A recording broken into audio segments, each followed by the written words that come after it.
ಶಿವಮೊಗ್ಗದಲ್ಲಿ 10 ಕೋಟಿ ರೂಪಾಯಿ ಮೌಲ್ಯದ FM ರೇಡಿಯೋ ಟ್ರಾನ್ಸ್ಮಿಟರ್ ಸ್ಥಾಪನೆಯಾಗಿದೆ. ಸ್ಥಾಪನಾ ಸಮಾರಂಭದ ಪೂಜೆಯಲ್ಲಿ ಕೇಂದ್ರ ಸಮಾಚಾರ ಮತ್ತು ಪ್ರಸಾರ ಖಾತೆ ಸಚಿವ ಡಾಕ್ಟರ್ ಎಲ್ ಮುರುಗನ್ ಮತ್ತು ಶಿವಮೊಗ್ಗ ಸಂಸದರಾದ BY ರಾಘವೇಂದ್ರ ಹಾಗೂ ಇತರ ಗಣ್ಯರು ಪಾಲ್ಗೊಂಡಿದ್ದರು.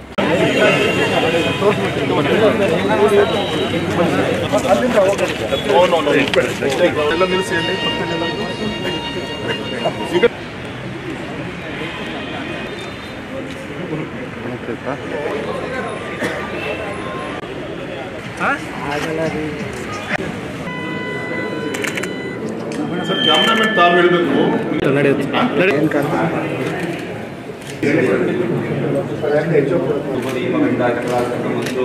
ಮಂಗಳ ವೀರಾಜನಂದ ಓಂ ಲಕ್ಷ್ಮೀ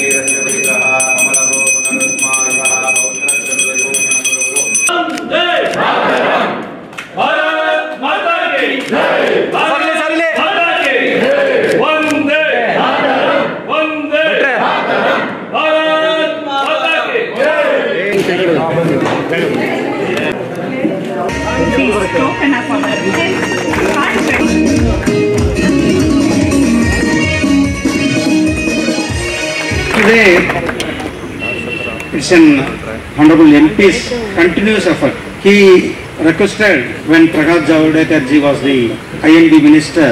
ಸಚಿವ ಡಾಕ್ಟರ್ ಎಲ್ ಮುರುಗನ್ ಅವರು ಶಿವಮೊಗ್ಗ ಸಂಸದ BY ರಾಘವೇಂದ್ರ ಅವರ ನಿರಂತರ ಪರಿಶ್ರಮದಿಂದ FM ಟ್ರಾನ್ಸ್ಮಿಟರ್ ಸ್ಥಾಪನೆಯಾಗಿದೆ ಎಂದರು. Continuously, he given representations to the ministry and his continuous effort. Today we inaugurated this transmitter here very happily and with this auspicious with the puja.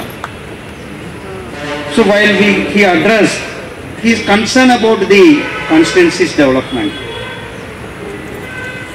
While his address, how he expresses how he faith on this area and how this area will be developed, like that he requested in Shimoga this transmitter, he need a VIP studio here.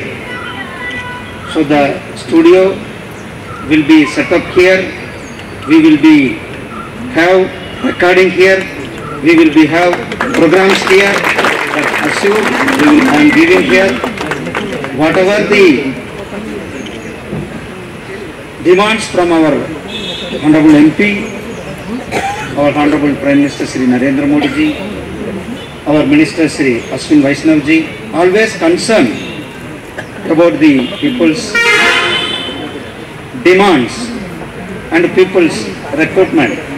So for that, today our Honorable MPs wish that the studio will be coming here and program also will be coming here very soon. And our Honorable Prime Minister Shri Narendra Modi ji inaugurated last year, the same January 19th in 2024 at Chennai. There was a big program. In that, our Honorable Prime Minister relaunched our DD Tamil. And after that, we are taking all the TV channels, the regional TV channels. DD Chandana is here. So DD Chandana also, what people needs or how people likes, like that programs we are going to change and we are going to technical upgrade.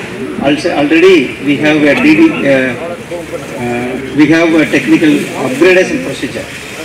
The program is taken place. Apart from that, our Honorable Prime Minister want to strengthen the broadcasting infrastructure. For that strengthen of the broadcasting infrastructure, last year our Prime Minister sanctioned overall 2,500 crore for the broadcast infrastructure fund. In that broadcast infrastructure fund, we are inaugurated this 10 kV transmitter here, and also 4 transmitters allotted for Karnataka. One is for Kolar, one is Ranebellur, Bidar, and Udupi in Karnataka state also, another stations. 10 kilo watt ಸಾಮರ್ಥ್ಯದ ಟ್ರಾನ್ಸ್ಮಿಟರ್ನಿಂದ 60 kilometre ವ್ಯಾಪ್ತಿಯಲ್ಲಿ FM radio ಆಲಿಸಬಹುದಾಗಿದೆ ಎಂದು ಸಂಸದ ರಾಘವೇಂದ್ರ ತಿಳಿಸಿದರು. ಒಂದು ಕಾಲದಲ್ಲಿ ಆಕಾಶವಾಣಿ ಮನ್ಮನೆಗೂ ಕೂಡ ಹೆಸರಾಗಿತ್ತು. ಅಂದರೆ ಇವತ್ತಿನ ಒಂದು ಯುಗದಲ್ಲಿ ನಮ್ಮ TV ಚಾನೆಲ್ಗಳು ಕೂಡ ಬಂದಿದ್ದರಿಂದ ರೇಡಿಯೋನ ಕೇಳುವಂಥ ಸಂಖ್ಯೆ ಕಡಿಮೆ ಆಗಿತ್ತು. ಆದರೆ ಕಡಿಮೆ ವೆಚ್ಚಕ್ಕೋಸ್ಕರ ರೇಡಿಯೋ ತನ್ನ ಬಳಕೆ ಕಮ್ಮಿ ಆದರೂ ಕೂಡ ವಿದ್ಯುತ್ ಎಲೆಕ್ಟ್ರಿಸಿಟಿ ಸಂಪರ್ಕ ಇಲ್ಲದೆ ಗುಡ್ಡಗಾಡು ಪ್ರದೇಶದಲ್ಲಿ ಜನರು ಇವತ್ತೂ ಕೂಡ ರೇಡಿಯೋನ ಕೇಳ್ತಾ ಇರೋದು ನಮಗೆಲ್ಲರೂ ಕೂಡ ಗೊತ್ತಂತ ವಿಚಾರ. ನನಗೆ ಈ ಸಂದರ್ಭದಲ್ಲಿ ಒಂದು ಮಾತು ನನಗೆ ಘಟನೆ ನೆನಪರುತ್ತೆ. ಡಾಕ್ಟರ್ ರಾಜ್ಕುಮಾರ್ ಅವರ ಅಪಹರಣ ಆಗಿತ್ತು. ಆ ಒಂದು ಸಂದರ್ಭದಲ್ಲಿ ಸರ್ಕಾರ ಮತ್ತೆ ಕುಟುಂಬಗಳ ನಡುವೆ ಒಂದೇ ಒಂದು ಸಂಪರ್ಕದ ಒಂದು ಸಾಧನೆ ಅಂದ್ರೆ ಅದು ರೇಡಿಯೋ ಅಂತ ಹೇಳಲಿಕ್ಕೆ ನಾನು ಅತ್ಯಂತ ಅಭಿಮಾನ ಹೇಳಲಿಕ್ಕೆ ಇಚ್ಛೆ ಪಡ್ತೇನೆ. ಅಂದ್ರೆ ಕಷ್ಟ ಕಾಲದಲ್ಲಿ ಇದೆಲ್ಲದೂ ಕೂಡ ನೆರವಿಗೆ ಬಂದಿತ್ತು. ಇವತ್ತು ಇದೇ ರೇಡಿಯೋ ಇವತ್ತು ಪ್ರಸಾರ ಭಾರತದಲ್ಲಿ ಬೆಳೆದು ಬಂದು ಒಳ್ಳೆ ರೀತಿಯಂತ ಒಂದು ಸರ್ವಿಸ್ ಅನ್ನು ಕೊಡ್ಕೊಂತ ಬಂದಿದೆ. ನಮಗೆಲ್ಲರೂ ಕೂಡ ಗೊತ್ತಿರಲಿ, 1923 ಬಾಂಬೆ ರೇಡಿಯೋ ಕ್ಲಬ್ ಮೊದಲೇ ಬಾರಿಗೆ ಭಾರತದಲ್ಲಿ ಪ್ರಸಾರವನ್ನ ಶುರು ಮಾಡಿದ್ರೆ, ಇದಾಗಿ 4 ವರ್ಷದ ನಂತರ BBC ಮಾದರಿಯಲ್ಲಿ ನಮ್ಮ ಇಂಡಿಯನ್ ಬ್ರಾಡ್ಕಾಸ್ಟಿಂಗ್ ಕಂಪನಿ ಸ್ಥಾಪನೆ ಆಗಿದ್ದು ಕೂಡ ನಮಗೆಲ್ಲರೂ ಕೂಡ ಗೊತ್ತಿನ ವಿಚಾರ. ಅವತ್ತಿನ ಬಾಂಬೆ ಮತ್ತೆ ಕಲ್ಕತ್ತಾ ತನ್ನ ಪ್ರಸಾರ ಕಾರ್ಯವನ್ನು ಅಲ್ಲಿಂದ ಶುರುವಾಗಿತ್ತು. ಅದಾದ್ಮೇಲೆ ಆಲ್ ಇಂಡಿಯಾ ರೇಡಿಯೋ ಆಗಿ ಪರಿವರ್ತನೆ ಆಯಿತು.